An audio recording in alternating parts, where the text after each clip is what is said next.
સુરત શહેરમાં સરા જાહેર અઠવા વિસ્તારમાં હત્યાનો બનાવ બન્યો। સુરતના અઠવા વિસ્તારમાં બનેવીએ પોતાના શાળાની ત્રિકમ વડે હત્યા કરતા ચકચાર। અઠવા વિસ્તારમાં હત્યાની ઘટના બનતા લોકોમાં ભયનો માહોલ છવાઈ ગયો। બનેવીએ જ પોતાના શાળાને ઉતાર્યો મોતને ઘાટ। હત્યારો બનેવી ઘટના બાદ ફરાર થઈ ગયો। ભાણીને ન મારવા માટે શાળાએ ટકોર કરતા હત્યા કરી। બનેવીને લાગી આવતા હત્યાને અંજામ આપ્યો। અઠવા પોલીસે હત્યાનો ગુનો નોંધીને તપાસ શરૂ કરી છે। સૂરજ નામના યુવકની હત્યા, હત્યારાની પોલીસ દ્વારા શોધખોળ। શનિવારે બજાર પાસે પરિવાર રહેતા હતા। હાલમાં પોલીસે સમગ્ર ઘટના વિશે તપાસ શરૂ કરી। Bureau report, daily India TV, Surat. आपका नाम, आपका नाम क्या है? वासंती। वासंती। क्या हुआ था बहन, क्या हकीकत क्या? घर घर में झगड़ो तो खाली मारी छोकरी ने काले एक तमाचो मार्यो हमारा घर वाला है तो मारा भाई बोलो के વાર તહેવારના દિવસે છોકરીને કેમ મારે છે તે ધમકી આપી। આ તમાશો તને બહુ ભારી પડે છે। બસ એ મારા ઘરવાળાએ કીધું મારા ભાઈને। બસ એના નાહી ગયો। પછી સવારે આવ્યો ખબર નહીં કાથી ને મારો ભાઈ હોટેલ હતો ને એને મારી દીધું સલિયો ટીકમ મારી દીધું। મારા ભાઈ મરી ગયો। બીજું ભાઈ બીજના દિવસ આજે મારા ભાઈને મેં જમાડવાની હતી। સવારે 8 વાગે નવી સિવિલ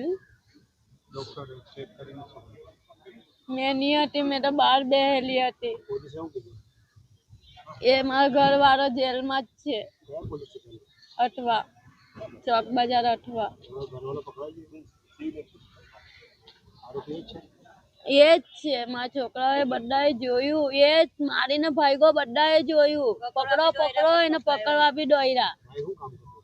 મારા ભાઈ તો પેલું ઝોમેટાનું બધું ઓનલાઈન વાળું કામ કરતો હતો।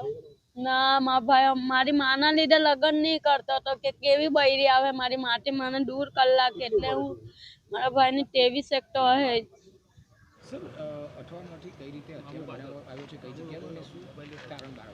હમણાં સવારમાં હોસ્પિટલ સિવિલ હોસ્પિટલથી આપણને એમએલસી તરીકે એક વર્દી આવેલી કે એક જણ મરણ ગયું છે જેને માથામાં તીક્ષ્ણ હથિયાર વડે મારવામાં આવ્યો છે અજાણ્યા ઇસમ દ્વારા। તો અત્યારે એ બોડીની અમે જાંચ કરવા માટે આવેલા છીએ અને પ્રાથમિક તપાસ અત્યારે ચાલુ છે। માહિતીમાં અત્યારે પૂછપરછમાં એટલું જાણવા મળ્યું છે કે શાળા બનેવીનો ઝઘડો હતો અને ફેમિલી ડિસ્પ્યુટ ચાલતો હતો અને એ ફેમિલી ડિસ્પ્યુટમાં જે શાળાએ બનેવીએ શાળાને મારેલું છે તેથી જ પ્રાથમિક જાણકારી મળેલી છે।